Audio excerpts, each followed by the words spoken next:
So next is a section 6.3, and what is it? Volume by slicing.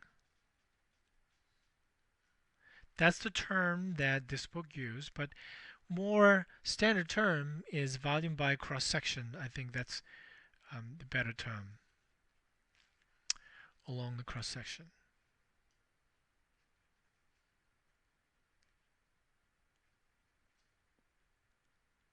Okay?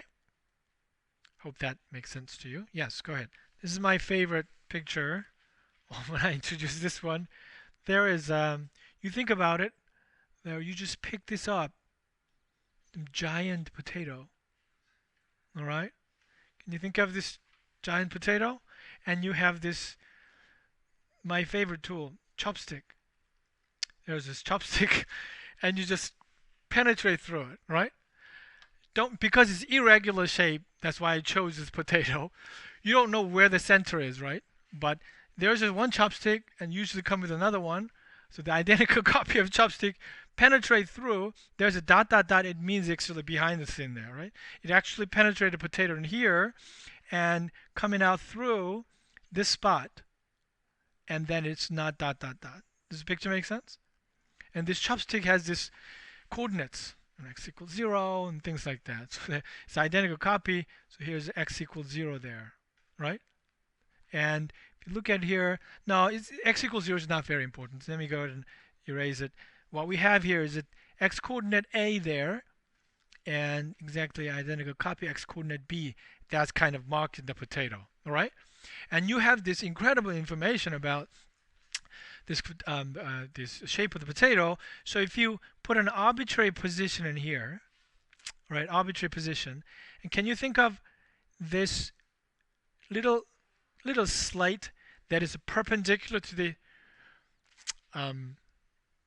chopstick, right? Think about little round-shaped cookie, and then with an incredible speed, you just penetrate that cookies, and then you have this thing that it's a perpendicular. You have an idea about this perpendicular,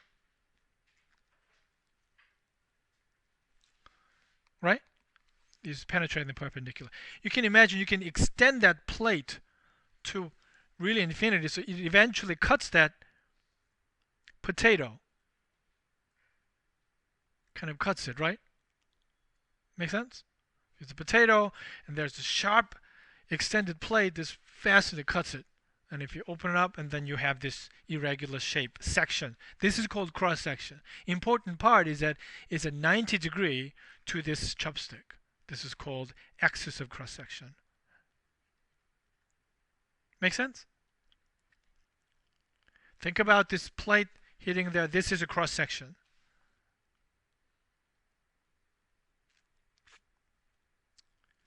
At x coordinate x. Does that make sense?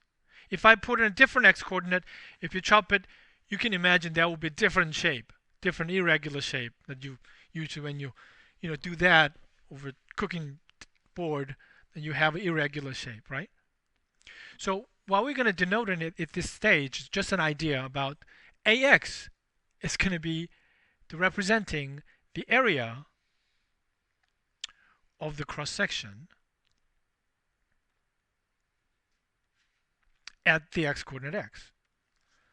We do not have a formula. It is just a good example of a function, right? Let's go back to the very first class. What is the function? If I give you an x, right, and you understood how to get the output value y, and that's the function, right? You don't need a formula.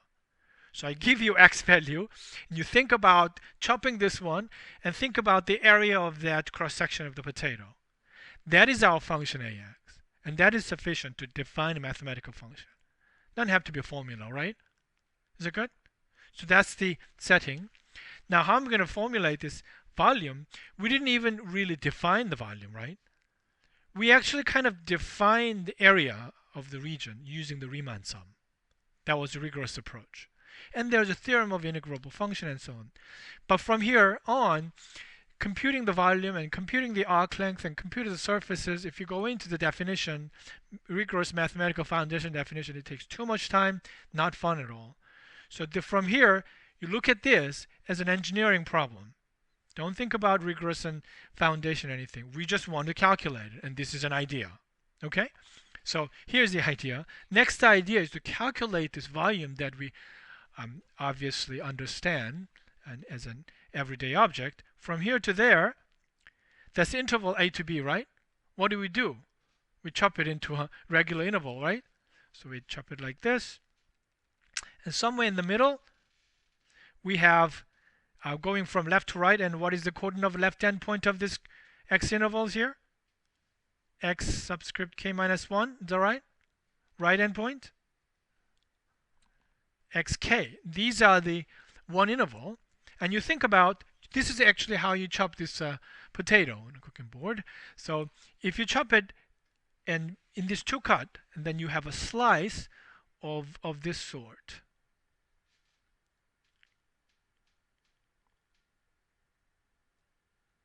This is the surface of the potato, and then we got this cut. And there's this thickness right there, right? What is this thickness denoted by? All this Riemann sum stuff. Delta x, right?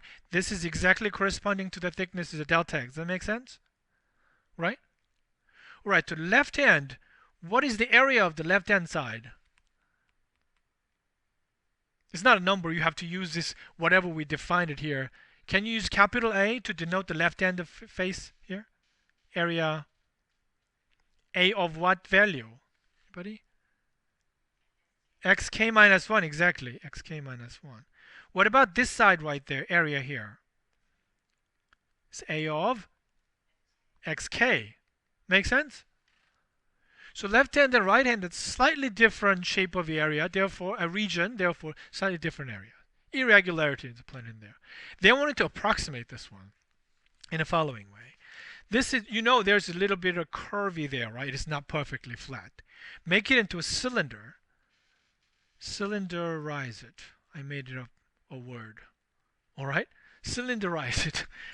So you can choose any side that you want. You choose the right hand side so that your coordinates are simple. So I'm going to kind of copy that side in there. That's your area AXK. Is that right? That's exactly copied in there. I don't know why it's not writing it. And this side here was really curvy before, right? Make it into perfectly vertical in, it's a straight line like this. Exact the same copy of the exact same shape. So this side is exactly same, AXK. Does that make sense? Kind of you have that right hand cross section and kind of move it, slide it here and kind of leaving the trace. If I have it here and leaving the trace and going here, you can see that kind of parallelepiped is generated by as I move through and leaving the mark in the computer software or something, right? So this is a cylinder. So this side here is a perfectly vertical. Then we can calculate the volume of this one nicely. The volume of this one is really the base times height. That's it. So base is this large face in here. Height is this little thing in here. So height is the volume of this cylinderized part is a base, which is AXK minus 1. That's this side of the area, right? Times height. What is the height here? Delta xk. Okay?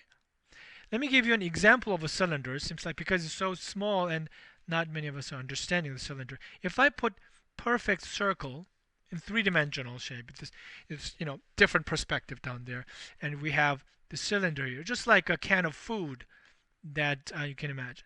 This is a perfect circle and perfect circle, right?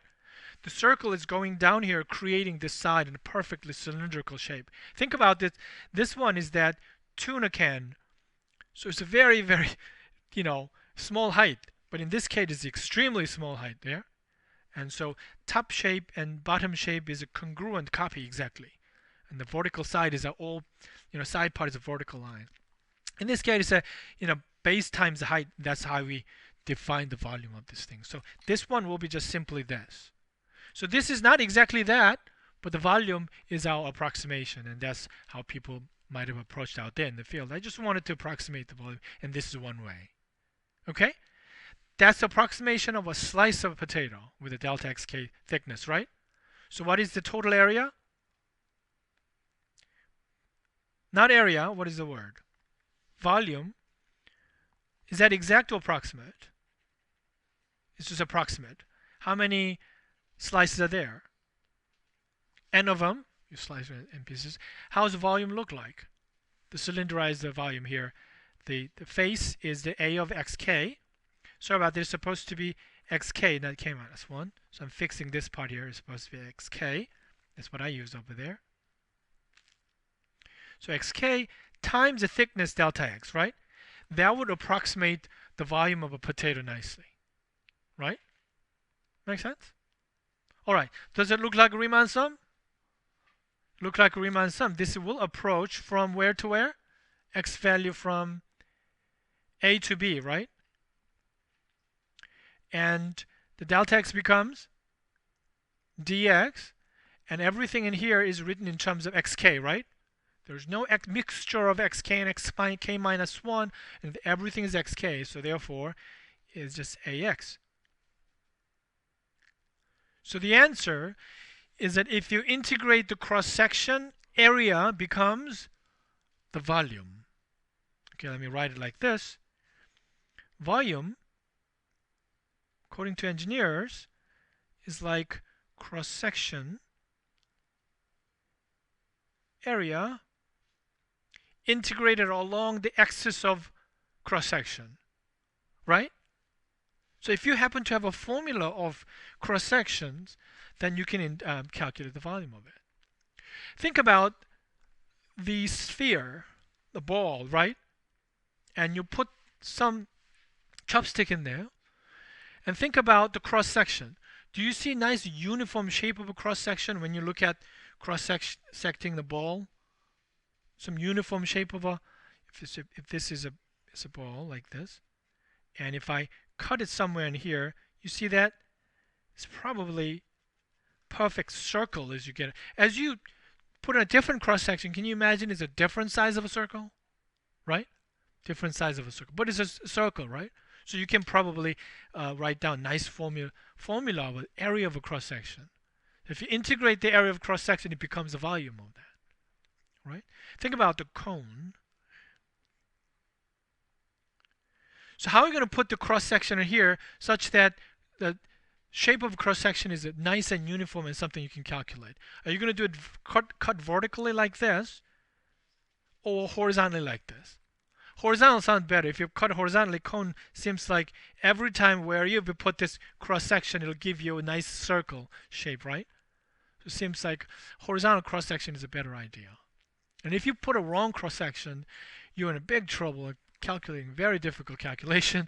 But if you put the right cross-section, everything is uniform and very nice and things like that. All right? That's the section 6.3. That's what we're going to be tomorrow, and that'll be on the test. So I'll stop here.